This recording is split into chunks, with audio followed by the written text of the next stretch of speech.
asalaamaaleykum mbokk yi ñu leen nuyu di leen sant di leen ne bisimila ci i rajo dem mbégte ti di waxtaane ki nga xamante ne moom sénégalais bi ko naw mooy président Mamadou Dia. ñëpp xam nañu Mamadou Dia li mu def ci réew bi rëy na liggéey na réewam tolof fekk ko ci biir moom diggante mook Senghor 1962 après événement yi mu nekk fukkeeg ñaari at ci kaso ci Kédougou bu mu génnee tamit taxul mu continuer combat bi mu doon mën pour Sénégal plan Le Bré Mamadou Dia ci loxoom la jaar liggéey na ci lu bëri ci xamante ne mu ngi génn àdduna le 24 janvier 2009 à l'âge de 98 ans loolu nag moo tax tey jël semaine bi di màggal Mamadou Dia parce que bu ñu waxul suñu mag réew yi kenn ko wax tubaab bi sonal nañu lool mbirum tubaab yi fedal bak yooyu ñun fedal bi faalewuñ ko Mamadou Dia mooy suñu royukaay moo tax ñu am tey mbégte di waxtaanee Mamadou Dia Sénégalais xam ko gën koo xam ci réew mi tamit gën a bàyyi xel ci mag ji defar réew mi liggéey réew mi jàngale histoire réew mi Sénégalais yi ñu xam seen réew bàyyi di jàng histoire tubaab bi gu dëgg bëccëg loolu moo tax ñu am parti pris tey def loolu ñu am nag mbékkee di dalal ki nga xamante ne ànd ak Mamadou Dia ay ati at di Mamadou Bamba Ndiaye nekk ancien député à l'Assemblée nationale nekkoon ak moom ci parti MSU am tamit historien chercheur enseignant chercheur bu tudd Mouhamadou Moustapha Sow ñu gën ko xamee Foyre di bind di gëstu ci Mamadou Dia nar a génnee téere ci moom Bamba Ndiaye 24 janvier bi anniversaire u génn Mamadou Dia dafa mel ni réew mi dañu xaw a fàtte li amoon li waral Mamadou Dia bu anniversaire am ñëwee duñ ko sentir ci askan wi. jërëjëf Alassane maa ngi lay gërëm di nuyu professeur Sow bu baax a baax di nuyu ñi déglu ñëpp itam di bég ci woowi mu woo fii ngir waxtaane mbiru président Mamadou Dia ak itam waxtaane mbiru Sénégal mbiru taarixu Sénégal ni nga ko waxee lu am solo la ñun itam ñuy jéem a xam suñu bopp voilà ñuy jéem a xam suñu bopp suñuy doom ak suñuy rakk ak yëpp ñu jéem leen a wax ñoom ñooy ñan ak fu ñu jógee ngir ñu mën a naw seen bopp fonk seen bopp ndax adduna bi noonu rek la fi nit mën a nekkee mooy nga naw sa bopp nga fonk sa bopp gis nga tubaab yi ni ñu fonkee seen bopp ñoom la gën a bon seen réew sax ñoom jàpp nañ ne moo gën a baax te dañuy woo nit ñëpp adduna bi yëpp ne kaay leen roy ñu ci lii te ku leen gis rek xam ne li ñu nekk lii lu bon la waaye ñoom dañ ciy bëgg di wooti ñëpp ne kaay leen roy ñu kon ñun itam bu ñu amee fayda ñu xool li ñu moom waaw kon moo tax ma kontaan trop ci émission bi man de dëgg-dëgg gis naa ne anniversaire yi Mamadou Dia peut-être mën naa gën a yaatu sax waaye man daal am naa ci tuuti mbégte ndax anniversaire bi am na ubbi naa rajo yu bari dégg naa ñu ci wax di wax mbiru Mamadou Dia gis naa it ñu am mal ay xew-xew ba Jurbel sax am na xew-xew bu fa am ci mairie ba ñu tuddee ko esplanade ba ñu tuddee ko esplanade Mamadou Dia loolu bég naa ci lool ndax ay at ci ginnaaw kenn daawul dégg dara ci mbiru Mamadou Dia kon mbir maa ngi dem ndànk-ndànk nit ñaa ngi koy xam si ndànk-ndànk et yaakaar naa ne loolu lu baax la waaye war nañ koo gën a xam war nañ koo gën a xam boo seetee tey dëgg la building administratif bi tudde nañ ko xam nga loolu amutoon amoon na fii ay jamono ku tudd Mamadou Dia ci car rapide yi dañ lay boole police booy fii Dakar boo duggee ci car rapide rek nga ne Mamadou Dia am na ku lay déglu te dina dem police ne diw kan mi ngi tudd Mamadou Dia mais waaye tey building administratif bi nga xamante ne foofu la doon liggéeyee te itam bañ koy daaneel foofu la nekkoon tudde nañ ko am na yeneen itam yuñ ko tuddee ci réew mi kon daal mbir mi man jàpp naa ne tegu na ci yoon peut-être àggagul nag ci dayo bi mu war a àgg waaye dëgg-dëgg tegu na ci yoon. waaw moom Mouhamadou Sow Foyre génération bu bees bi nekk ci internet beeg yooyu boo leen doon wax kan mooy Mamadou Dia looy wax ci ñoom ci Mamadou Dia pour ñu gën ko xam. Très bien Alassane maa ngi lay nuyu di nuyu tamit doyen Mamadou Bamba Ndiaye maa ngi nuyu surtout teeyam fii et surtout liggéey bu mu nekk di def ci wàllu héritage perpétuer héritage Mamadou Dia. Parce que Mamadou Dia ki ko xam c'est une grande figure politique sénégalaise et africaine c'est important. Donc dañuy wax rek Mamadou Dia ci wàllu présentation c'est important que effectivement mu ngi juddoo Xombol la juddoo jàngee Diourbel jàngee William Ponty école normale en 1930 la fa génne nekk après dem tamit Gorée nekk instituteur ñu affecté ko Saint-Louis jóge Saint-Louis après mu nekk foofu instituteur stagiaire dem Fissel dans le Fatick foofu tamit yàgg na fa nekk maanaam foofu la surtout li mu doon jàngal foofu la commencé politique xam nga à partir de 1945 parce que ci lañ ko fal conseil général te boobu tamit c'est important ñu wax population Fatick yi ñoo taxawoon xam nga naan ko yow yaay nekkal ñun suñu conseil général. vous voyez donc ci la commencé xamante ak Senghor tamit à partir de ce moment même si bañoon na ko parce que bëgguloon dugg ci affaire politique parce que dafa gisoon li ko nakkar 10 ans avant parce que gisoon pour moom parce que dafa am lu leen Blaise Diagne diggoon je me souviens ci seen école et tout voilà alors jotu ko def parce que administration coloniale bi tamit dafa kii mu yaakaar ne politiciens yëpp noonu lañ mel donc loolu moo taxoon mu sore politique te mu hésité tamit bi ko Senghor di naan kaa ñu ànd pour commencer defi politique mais comme que c'est important si ñu xam ne suufi la quoi Dia c'est vraiment ku xoor jaar-jaaram déjà éducation de base am xam na ne vraiment que koo xamante ne il est très versé dans la religion musulmane il a am na éducation ci wàllu islam bu takku donc loolu yëpp dafa influencer ci personnalité am ci rapport am ak politique ci rapport am ak nit ñi ci rapport am ak nu ñuy tamit defalee nu ñuy yore nguur xam nga donc loolu yëpp laa bëggoon xam ne c'est vraiment pour Sénégalais yi et après moom moo nekk tamit le premier il a été le vice-président de la loi cadre à partir de 56 di ginnaaw loolu en 58 à partir de 58 véritablement buñ ko mënee wax genre président moo nekkoon président à partir de 58 gouvernement bi moo ko yoroon bu ñu nekkee indépendance tamit moom ak Senghor ñu waxtaan après Senghor nekk président xam nga mu nekk le président du conseil oui nekkoon na ci diggante boobu dans le cadre de la fédération du Mali moom moo nekkoon aussi le vice-président du gouvernement fédéral vous voyez à côté de Modibo Keïta xam nga ci après la crise fédérale moom ak Senghor ñoom ñëpp ñu fal leen parce que instant boobu tamit dañu doon fal kii ay président du conseil ñu fal ko le 7 septembre 1960 et Senghor tamit nekk président moom ak Senghor vraiment duo bu leur histoire c'est vraiment lié bi ñu xamante ba en 1962 bi crise di am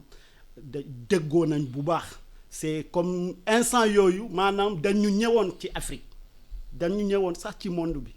parce que da ngay xool c'était inimaginable ci période boobu ñu gis ay ñaari africains ñu déggoo ci wàllu gestion de pouvoir jusqu'en 62 xam nga loolu lay ñu bëre waxoon nañ ko au moment où fu nekk ci Afrique gars yi commencé ay coup d'état ay crise politique fii mais ñoom ñu ngi déggoo di encore nekk ci benn projet de plan de développement économique et social xam nga donc jusqu'en 62 malheureusement affaire yi événement yi am mu dem Kédougou mu nekk foofu bu def 12 ans 74 ñu libéré ko et après texul tamit comme ni nga ko waxee mu reprendre politique d'abord autrement c'est important ñu wax ci parce que aussi bu mu génnee dafa def kiiwu société civile institut comment l'IAFDF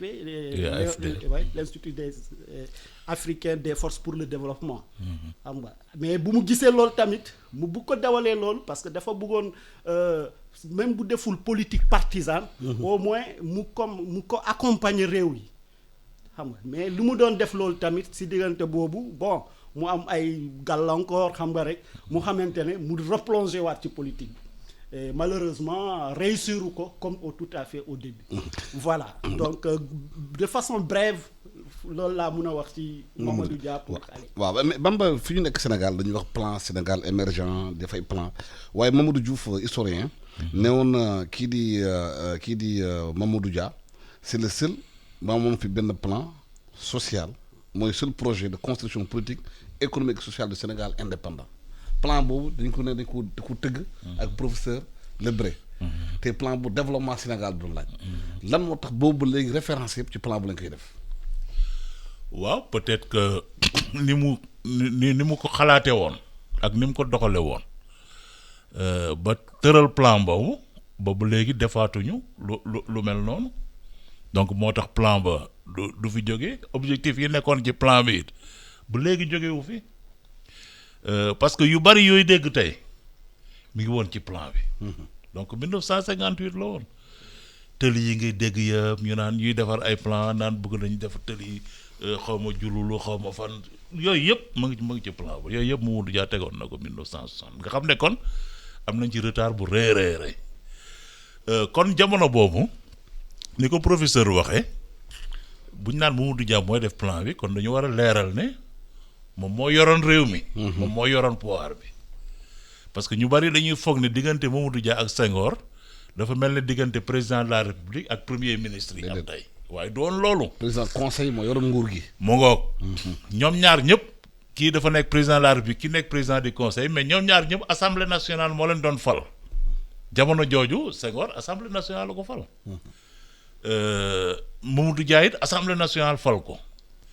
ñi séddale woon nguur gi presque président de la République mooy en fait kilifa bi daal mooy symbole bi daal. waaw moo doon yore politique extérieure. voilà ak yooyu mais nguur gi. réalité pouvoir bi. ci loxo président du conseil de gouvernement la nekk.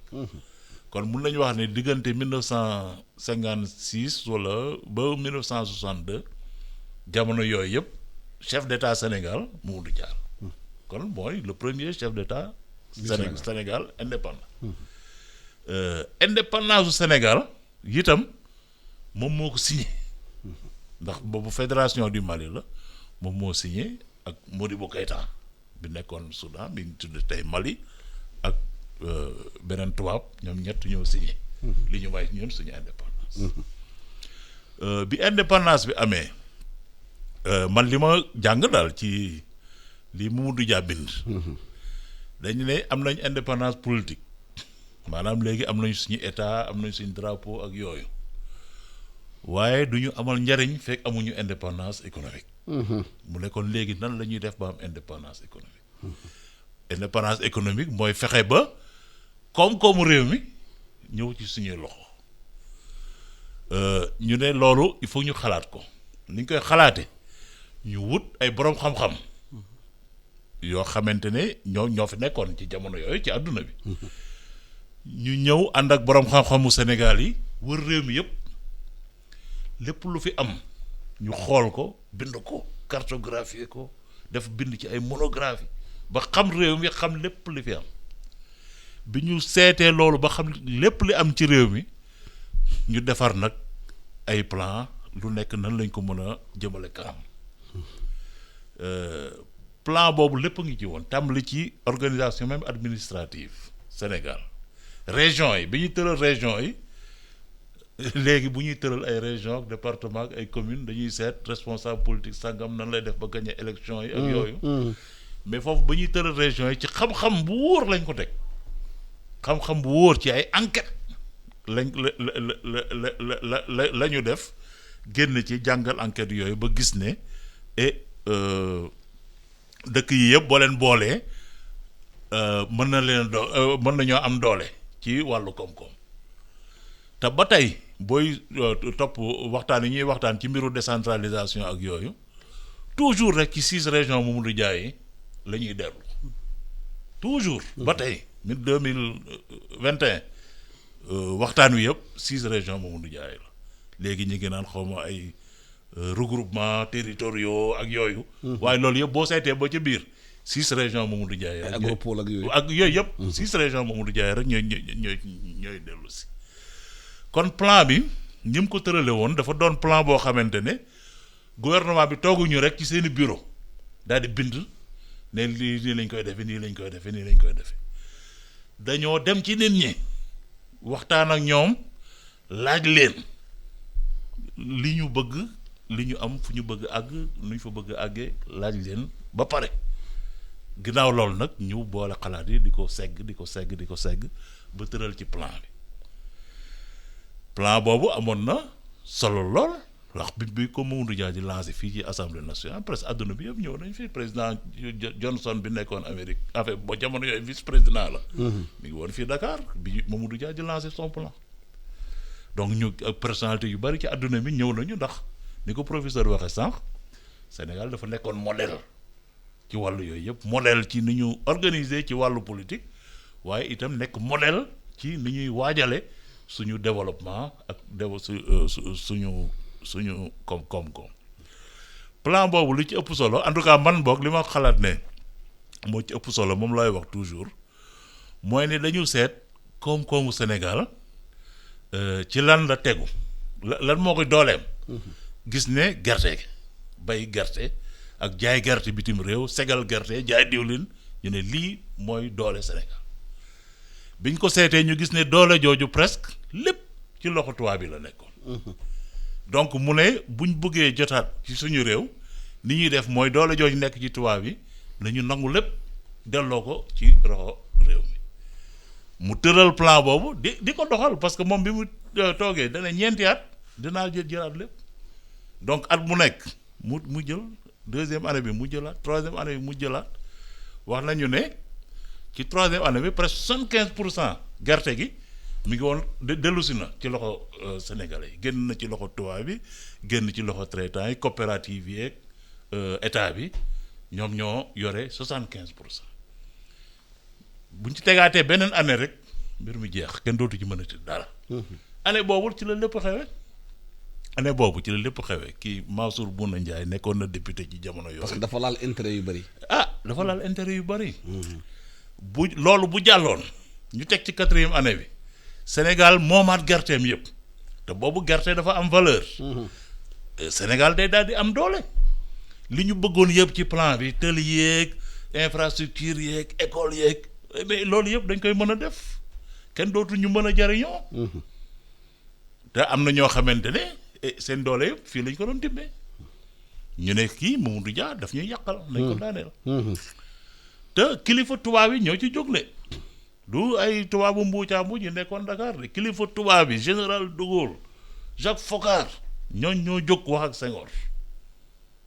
ne ko il faut que Mamadou Dia dem ñu jële ko fi. ñu def ko comme maa ngi doon wax sànq Mansour Bouna Ndiaye li mu wax dane ci at moomu motion de censure bi chambre de commerce maanaam ñi nga xam ne ñoo njëkkoon yoree gerte gi tubaab yi yoroon gerte gi te Mamadou Dia nangu ko seen loxo ñoom ñoo def réunion génn xaalis bu takku ne nañu fexe léegi dem ci député yi waxtaan ak député yi ngir ñu daaneel ko te effectivement noonu la ñu def ba mu daan. te Mamadou Dia dafa amoon benn si mbirum plan économique bi nee nañu moom dafa bëggoon diversification production bi autogestion bi à partir communauté de base booy béykat yi seen bopp yoral seen yëf seen bopp ci suuf waxtaane ko ba yégal ko defar ay coopérative maanaam libérer paysans yi système de traite arachidière bi nekkoon système colonial bi centre d'expansion rurale bi ñu ko doon tuddee ay CR yëpp Mamadou Dia moo créé woon mais loolu dafa heurté woon ay intérêt yu bëri pas seulement tubaab bi sax mais intérêt aussi système maraboutique bi fi nekkoon. waaw effectivement Alassane dafa heurté woon intérêt yu bëri et c'est normal dafa mel ni même tey tamit am na ay réformes yi ngay engagé tout naturellement booy def réforme parce que da nga yaakaar ne ay coppite nga war a indi te loolu effectivement il faut mu indi ay rëkk-rëkk. mais damay préciser parce que c'est important. nga xam lu indi loolu yëpp parce que da ngay xool à partir de 58 plan bi nu mu tegoo moo taxoon il fallait que mu heurter ay intérêt plan bi dafa wax na ko junj na ko tuuti c'est-à-dire que ay équipe la taxawal mu ne ñun dañuy préparer suñu indépendance en octobre la ko wax ci congrès UPS mu ne dañuy préparer indépendance pour ñu préparer suñu indépendance il faut que ñu mun a xam fan la ñuy jëm nan la si lan la ñuy sukkandikoo pour ñu am suñu indépendance parce que li ñu après référendum bi maanaam ne indépendance formelle la ñu mun a am moo taxoon Sénégal dafa divisé woon parce que effectivement loolu tamit lu ñuy xaw a négliger la c'est-à-dire mel ni boo defoon sondage sénégalais yu bëre waxuñu ko dafa mel ni bugguñu woon indépendance ndax intérêt yi lëngaloo ak système colonial bi et cetera. gerte geeg ak lu bëre xam nga te encore pension yeeg xam nga bu jamono boobu bëri woon nay anciens combattants yoo xamante ne ku nekk yu intérêt collectif taxawee ku nekk d'abord sa intérêt individuel ngay xool. mais lii suñu demee est-ce que xam nañu fu ñuy dem am indépendance ba ay tubaab tu as vu. parce que même grève enseignant 1959 bi. moom Mamadou Dia ba mu rëkkee ndigg grève bi si. parce que ñooñu solde bu ñu doon fayeeku France moo doon seen intérêt. affaire politique la woon. c'est ça affaire pour ñu mun a réew mi amuloon budget pour fay leen. c'est très justement c'est une grève générale boo xamante ne y a eu 3000 personnes. te am na ku ma ne ci su may gëstu yi mu ne ma ñi mu rajo woon même doomam xaw ma mbokkam bokkoon na ci. c'est-à-dire que parlo yooyu tamit xamu ci woon quoi. alors dama ne il a mis en place lu ñuy wax ay comité d'étude Alassane. parce que bu la lu tax mu ci insister il faut que tey ñu xool mais ñële lu ñu defoon dañuy jóg rek naan ay plan yi nii plan yi ngi nii mais plan yooyu bu ñu koy defaree dafa am ay équipe à tous les niveaux qui sont descendus à la base il y a eu des séances de travail ñu waxtaan ak askan wi lu ngeen bëgg seen fii nu ñu ko dessiner est-ce que nii la ban orientation mbéy bi nu ngeen ko gisee éducation bi et cetera donc mu am ay documents yu takku tey jii boo demee Archives nationales mun nga gis mais c'est des piles de pages te loolu yëpp ñu ngi koy def ay 2-3 mois. ci nga xamante ne leadership bi amoon tamit. bu ñu ne lii da nga ko war a def dañ ko war a def. tu as vu ay ñoom Isaac Foster jiite comité étude administration institutionnelle ay kàngam Alassane donc ñooñu bu ñu defee études yooyu études yu pare mu ne léegi quel est le processus de validation de li ngeen def. xam nga mu xool yi ñu mun a ñi ko mun a appuyer tamit ñoo xamante ne Sénégal baliwu na ay experts mu woo ay ñoom Jean Lebré parce que moo doon piloter études yi ay ñu bëri quoi mais plan yooyu avant ñu koy adopter assemblée nationale dañu ko adopter ci assemblée régionale yi c'est-à-dire que local yi ñu leen gëstu boobu lii ak lii la indi ñu saytuwaat ko moo tax bi ñu koy lancer officiellement ba ñu koy présenter wax na ko en avril 1961 dafa nekkoon loo xamante ne parce que pour Mamadou Dia il fallait un contrat entre l'État et la nation. un contrat social. voilà contrat boobu noonu la war a tegoo c'est-à-dire que ñun njiit yi ñun ñi nekk ci kaw waruñu def loo xamante ne population bi à la base ànduñu ci. xam nga loolu dafay indi une révolution mentale à la base cela veut dire que suba gars yi du ñu jóg rek. gis ñu samp fële CR parce que à l'époque c'était ça centre d'expansion rural les centres d'expansion ruraux ñu ne waaw du fi taxaw tey da ngay gis da ngay jóg rek dem tabax fële école wala am na ñu ngi koy population na déedéet ñun li xamuñu saa fu mu jógee dañu gis rek kii ko et par conséquent les gens n'y adhèrent pas donc dafa amoon échange yooyu xam nga et cette construction tout ça dafa mobiliser ñëpp ce qui fait que naturellement dañuy dérouler ko xawoon na yomb moo tax mu am rapidement des résultats en 2 ans à 3 ans il y avait des résultats mais il y a eu la question maintenant du financement du plan aussi parce que Mamadou Dia dafa ne woon ok bu ñuy études yi ñuy def yëpp dañuy sukkandikoo ci suñu alal moom ak Senghor d'accord ci lu ñu am ci suñu budget études yi defar plan bi yëpp et une partie du plan ñun ñoo koy financer parce que aussi question souveraineté la. Absolument. Voilà et parallèlement en revanche il y a loo xamante ne ay investissement lourd la loolu il faut ñu dem ñaani kii. lebi waxtaan ak gars yi xam nga léegi loolu moo tax rëkk-rëkk yi commencé parce que dafa am ay un instant donc la France jotul jóg pour financer plan bi am na ay yu bëre yoo xamante ne dañuy bind mais daal dafa mel ni pour le moment soutenir uñu ko loolu et c'est normal parce que bon il y a les intérêts xaw ma wax na ko chambre de commerce et cetera mais ñu gis loolu ñu xam ne moom ak Senghor il faut aller vers une diversification de la coopération internationale ba loolu boo ko commencé def rek ñu gisee ko neneen surtout que wàllu boobu ñu ngi ci temps wu guerre froide vous voyez donc il suffit que nga faral que la ñu ne diw fële la feetoo mu ne ba war nañu dem xoolu ce qui se passe dans les pays de l'Est mu effectuer son voyage d'abord en 61 mu dem dans les pays de l'Est à Yougoslavie à l'époque mu xool nu ñuy defee communes yi les communes rurales parce que dès 60 les années 60 Mamadou Dia parlait de communalisation intégrale mu dem ñu mu ne attention yii bu ma koy gars dañu ne kii chinois la communiste et cetera mu ne c'est ça l'idée des communes ñuy introduire mais en même temps en 62 mu demaat ay URSS Khrouchtchev recevoir ko gars yi ak gars yi commencé tiit États-Unis tamit ñu commencé waxtaan ak ñoom naan nu ngeen ñuy accompagner surtout sur le plan de l'équipement militaire et cetera ñu commencé ci waxtaan donc xam nga boo nekkee instant yooyu boo gisee ñuy naan en 1960 dañ koy faral di wax Sénégal moo rawoon Corée mais c'est parce que ci la ñu toll woon effectivement donc loolu bu ñu ko defee dafa mel ni dafa indi un tilt ci autorité naan attention il faut que vraiment ñu xoolaat le petit pays là le Sénégal et cetera diversification des relations équidistance entre les deux blocs et tout ça pose problème pendant les années 60 alors mais du ma dem ba wax carrément que effectivement français parce que la ñu français yi def na ni parce que c'est important ñu xam ne De Gaulle dafa amoon respect ci Mamadou Dia da ko bind da ko admiré woon moo tax man historien là aussi gisuma d'abord li may woon ne que vraiment moom ci boppam def na lii ou bien et cetera par contre les chambres de commerce ñoo xamante ne seen intérêt économique ñu ngi woon foofu parce que xam nga lu tax mu naw ko Alassane ma termine su c'est que dañu xamul la crise algérienne le rôle du Sénégal dans la crise algérienne boobu tamit lu war a gëstu la parce que Sénégal da ci jouer un grand rôle entre Senghor et Mamadou Dia donc leadership boobu dañ ko ci jouer pour amener De Gaulle à infléchir sa position bokk na ci Sénégal bokk na à infléchir sa position sur la question algérienne boo xamante ne instant yooyu jamono boobu moo attiré woon ñëpp moo préoccupé woon ñëpp donc c'est important yooyu bu ñu ko waxee ñu xool maintenant à l'interne parce que c'est à l'interne aussi où les choses vont se poser quand tu poses un tel plan tu le déroules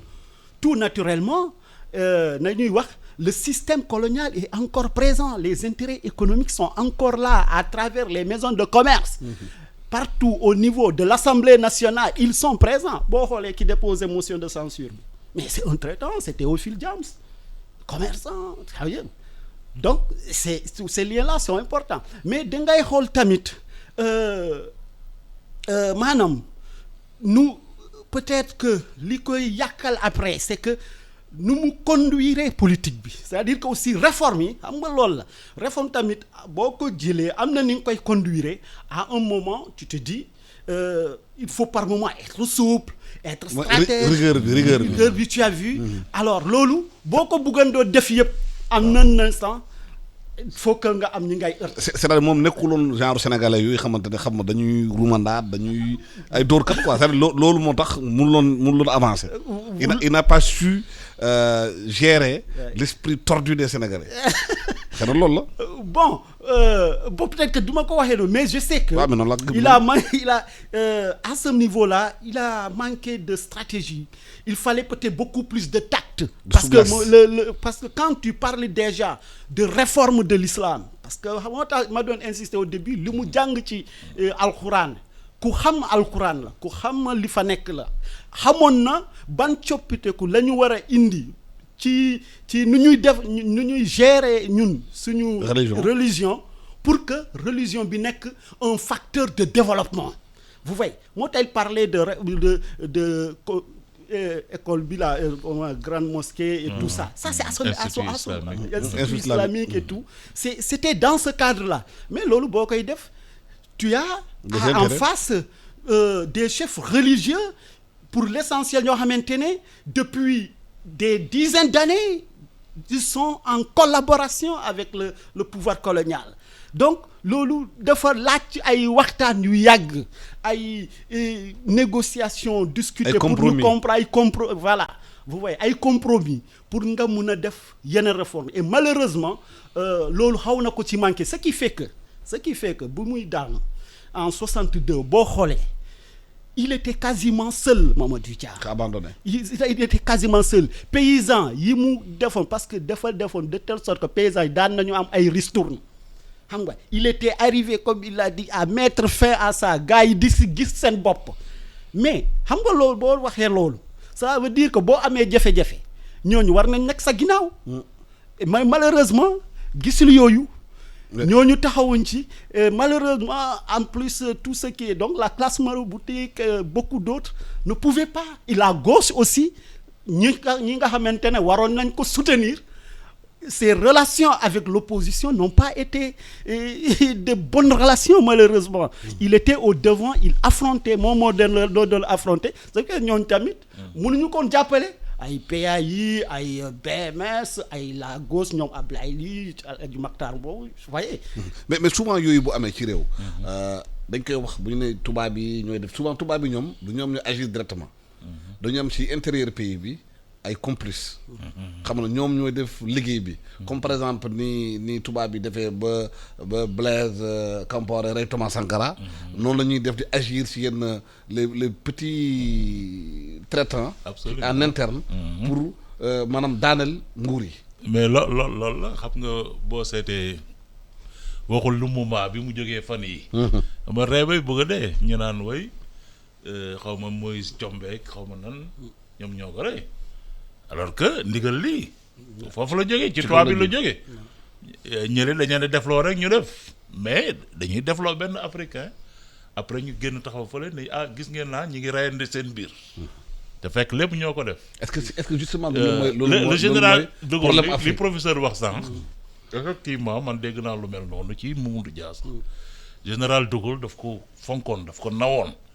ce qui est normal ndax dañu xaw a niroo daal. parce que ay nationalistes la ñu woon. voilà mu ngoog ñoom ñëpp ku ne da nga bëgg sa réew da nga gëm sa bopp donc c'est normal que mu bëgg ko. Foccart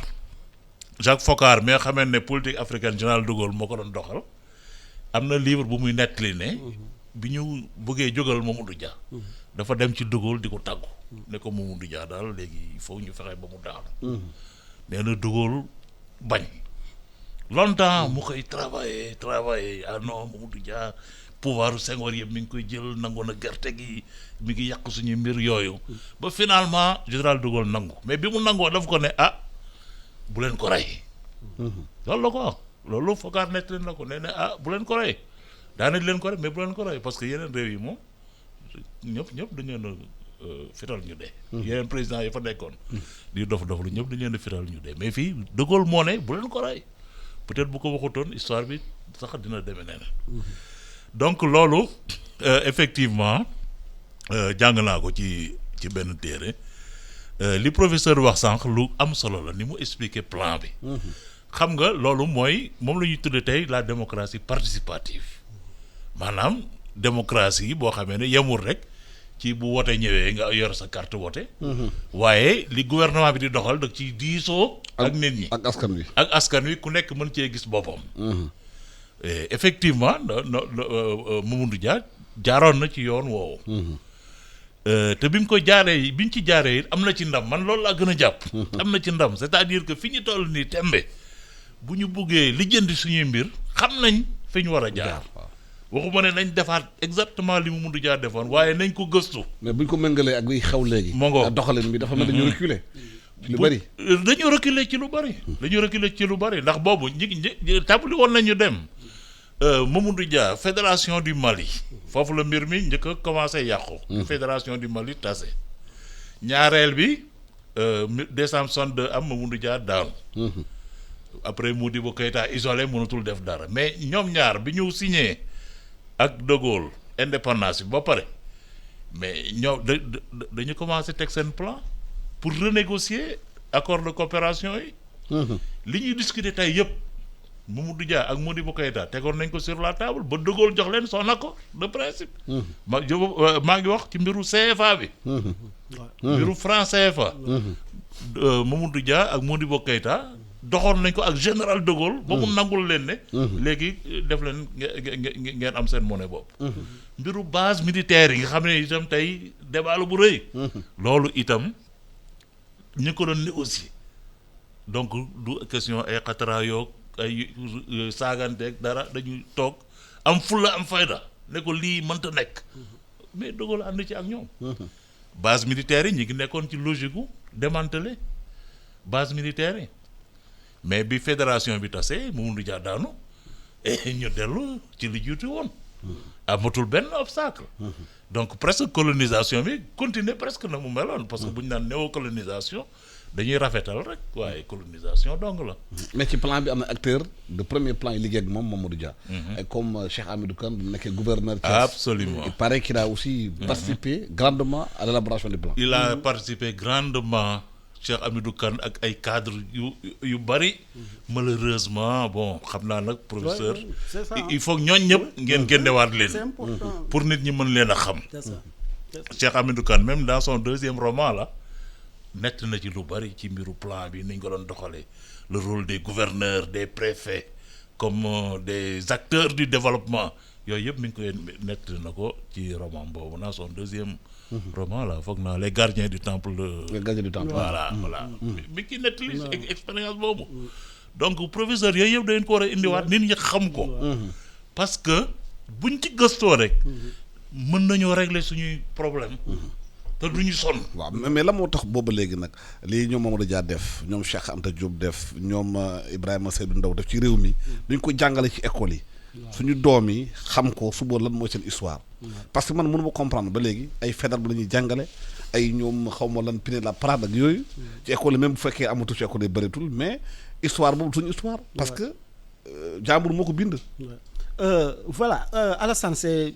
très important balaa may ñëw si loolu c'est important tudd nga Cheikh Hamidou Kane je pense que moo tax sa émission bi ma kontaan ci tamit parce que da nga ne il faut qu'on se réapproprie vraiment suñu histoire jàngale ko et c'est important à travers ces figures et Cheikh Hamidou Kane ci la bokk parce que bi ñu tegee plan bi yëpp xalaat ci et tout xam nga Mamadou Dia mu ne pour piloter plan bi mais il faut ma woo il faut que parce que ça soit fait par des cadres sénégalais. instant boobu ñan la woon surtout au plan administratif ñi ñëwoon mooy Abdou Diouf boobu moo nekkoon gouverneur fële Sine Saloum. mooy Cheikh Hamidou Kane nekk gouverneur Thiès. Valentin dans le Cap-Vert Ibrahima Sow et cetera Babacar Ba à Tamba donc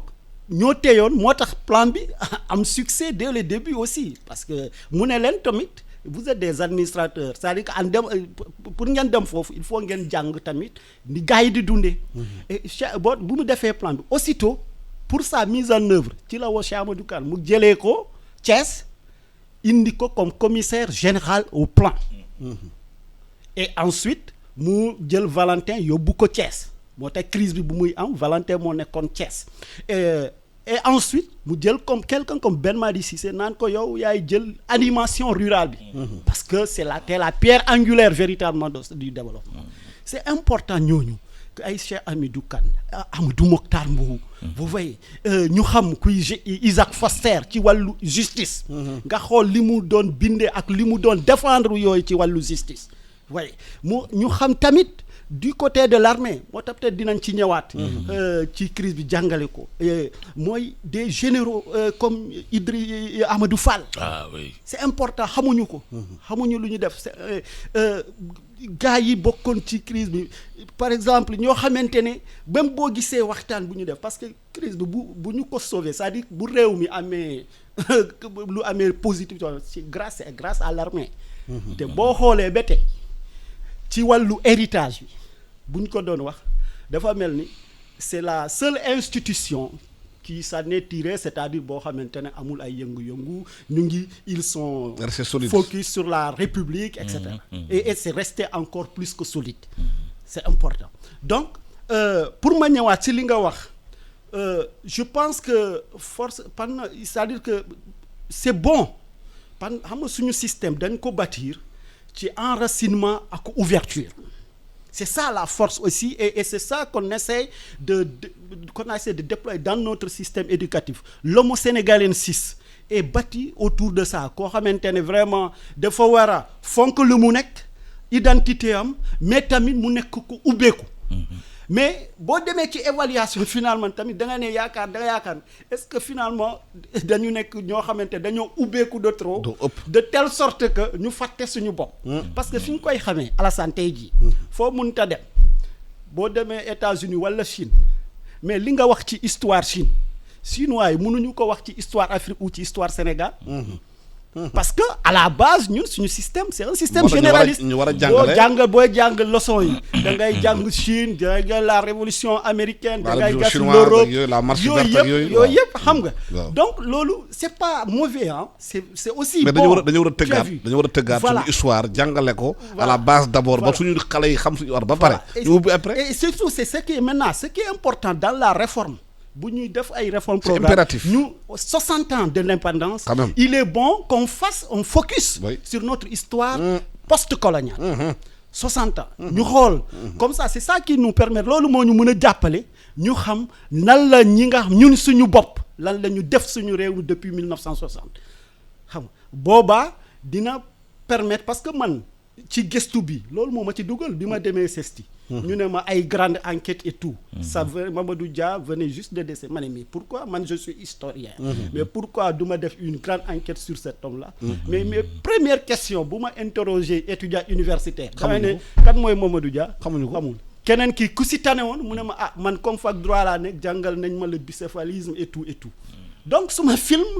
en 2009 ci loolu laa ko bâtir et j'ai vu que c'était important que ñun historiens yi tamit ñu gëstu ci te kooku bind Mamadou Dia ci boppam ci livre wax na ne que c'est à nous aujourd'hui de rétablir cela mais pour ñu def ko tamit yu mel ni c'est important mais c'est important que acteurs yi fi nekk nangu joxe seen documents yi nangu waxtaan ak yu ñu war a waxtaan pour ñu mun ci gëstu ñu bind loo xamante ne jaadu na bind te dina bokk ci liy defar réew parce que c'est ça c'est important pour nous mais malheureusement boo xoolee et ça je fais un plaidoyer pour nos archivistes archives nationales xoolal fu mu nekk tey jii boo demee boo buggee jàng loolu mais munoo am document parce que justement archives yi ba à une période daan nañu leen ministères yi daan nañu yóbbu foofu archives yi et ñu waroon nañ leen doter moyen pour ñu classer ko inventorier ko nga xamante ne tey ji yow boo fa demee da ngay ne lii laa soxla gars yi génn te loolu mooy mémoire réew loolu amul mémoire c'est à mémoire post-Sénégal post-colonial post-indépendant mais mënuñu ci accéder mënuñu ci bind tu as vu c'est mémoire coloniale bi loolu boo fa demee loo bëgg ci document mun nga ko donc c'est important que bu ñu bëggee bind histoire yu mel noonu ñi am taarixa réew mi ñi am tradition yi ñu communiquer ak ñu mel ni yenn médias yi ñu mel ni universitaires yi pour ñu mun a tabax loo xamante ne am na solo. est-ce que jotul ñu jàngale histoire ñoom Mamadou Dia ci suñu école yi xale yi ndaw yi maanaam tout tànk yi CI classe d'initiation ñu xam ñooy ñam bu ñu demee xëy na ba màgg nañ bu ñu bëggee ubbi waaye ñu xam d'abord lan la ñooñu def ci réew mi. mais kay ndax réew yi dem yëpp noonu la ñu def. te gouvernement yi am courage. politique def ko. mu ngoog seen xale yi waaye wax rek. seen xale yi dañ leen jàngal seen bopp. wax leen ne réew mi fii la jaar diw mooy seen maam. tubaab bi ñëpp ku ci juddu ñu jàngal la nos ancêtres xaw ma avec les yeux bleus. les Gaulois xaw ma feri di la wax ay Clovis ak ay kenn xamul. loolu la ñuy jàngal seen i doom. ba tey sax gis naa benn télé bu indiwaat beneen émission ne dañuy jàngale wàllu l'histoire de France mais yooyu rek ñoo fa nekk de ay Clovis ak yu yàgg yooyu. li ñuy génnewaat di ko jàngalewaat ci télévision yi donc ñun buñ ko deful du ñu dem. donc histoire yi am ci réew mi ku mel ne Mamadou Dia ak ñi fi nekkoon. ñi résister ci tubaab yi ak sëriñ si fi nekk ku mel ne professeur Cheikh Anta Diop ñooñu bu ñu leen jàngalewul ci école yi mais xale yi li ñu war a xam duñ ko xam c'est pas possible te nit bu xamul woppam mënta def dara ba mu sotti donc il faut que nit ñi ñu xamal leen seen bopp donc moo tax mbiru histoire boobu am na solo te vraiment tubaab dañu bàyyi déedéet dañu continuer di ay renforcer xaalis francophonie xam nga ay programme ak yooyu xam nga tubaab bi ñoo yeewu dëgg waaw xam nañ ne koom-koom am na solo mais am na lu gën a am solo koom-koom mooy nekk ci xelu nit ñi ñoo xam nañ ne looloo ëpp solo koom-koom moo tax alal ju bare lañ ciy investir ci pour ñu bëgg leen daal pour wane seen bopp pour nit ñi bëgg leen pour ñu fàtte ñun ñi doon